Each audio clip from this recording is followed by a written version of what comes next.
What's going on, everybody? Mortem here, this time bringing you my first impressions for Star Wars Jedi Survivor, the anticipated sequel to Jedi Fallen Order, which officially released today. And as such, I've managed to play it for a few hours before making this recording to give my initial impressions as I move to review the title. Though, I want to start this video off by mentioning that a topic of discussion around this particular game right now is its performance on PC, and I myself am playing it on Steam, and I can say that I haven't really had any performance issues outside of a tiny bit of hitching here and there, but I am running a 4090 and a 13900K, as this is my job, though just a quick glance through the current Steam reviews would tell you that a lot of people are having issues with this, so that's certainly something to be wary of. Speaking on the game itself from there, first impressions wise, it seems like it does everything in its power to expand upon what was presented in the original title, rather than having to re-earn powers or go through some contrived circumstance by which we are stripped of said powers. We pretty much start out with everything that we had in the first game,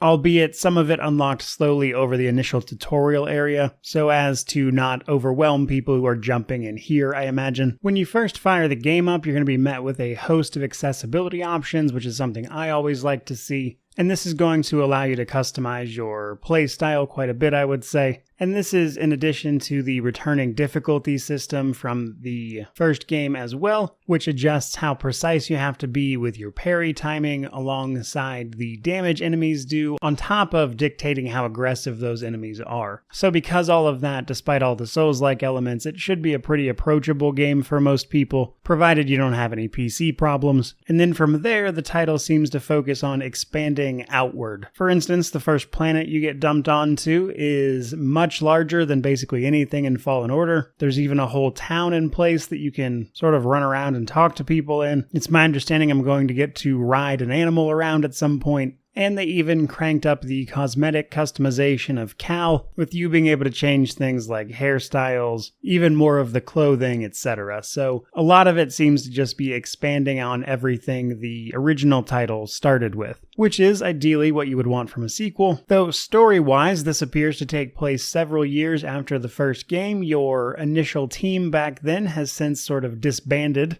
with Cal having continued to fight the Empire at every available opportunity, which seems to have been pretty hard on his state of mind. Though that's all I'll say about the story for the time being. Mechanically, the game works in much the same way. A lot of the Souls-like elements from the original title are still in place here, such as the dodge and parry-focused combat, alongside finding various meditation points as you move through levels, which serve as a place to rest and respawn enemies, on top of being able to spend your skill points on upgrading your various types of lightsaber combat, your force powers, or more survival-focused things, but again, all of which just expanding upon what Cal learned in the first game. And then, while I haven't gotten to some of these mechanics personally, it's my understanding that as you progress the story and the game opens up a bit more, you'll get access to all sorts of side activities, which will see you equipped with a blaster and taking up bounty hunting, which makes me very curious about what the content for the rest of the game is going to look like, because the few hours I've played, I've been mostly running through story stuff, and I've just gotten to an area where I'm a little more free to explore, and the game's done a pretty good job of reeling me in on the possibilities there. So, to wrap it up and save some of this for the review itself, first impressions wise, I would say that Jedi Survivor seems to be aiming to simply expand upon everything that was present in the first game, while also throwing in a few new systems, but mostly relying on the tried and tested gameplay mechanics of that first title. So it would seem that much of Jedi Survivor's current problems, or at least negatives, I would say mostly revolve around the PC port itself, which seems to be a very large issue for a lot of people. And then on the flip side of that, I am a little worried about combat not being significantly different from the first game either, as so far, at least early game here, all combat has done is rehash what was already available, and while I believe there are some differing mechanics coming up, I do think it would be a bit of a bummer if this game does basically nothing something to flesh out that combat or just add more options, which is something I'll be keeping an eye on as I move to review it. That is all I've got for you guys today. That's kind of been my first impressions of Jedi Survivor. I hope you enjoyed the video. By all means, let me know what you think of the title, especially if you've played it yourself a little bit by now. But either way, like, comment, subscribe, all that YouTube jazz. But regardless of any of that, truly, just thank you so much for watching. I really do appreciate it. May you wander in wisdom and have an amazing day.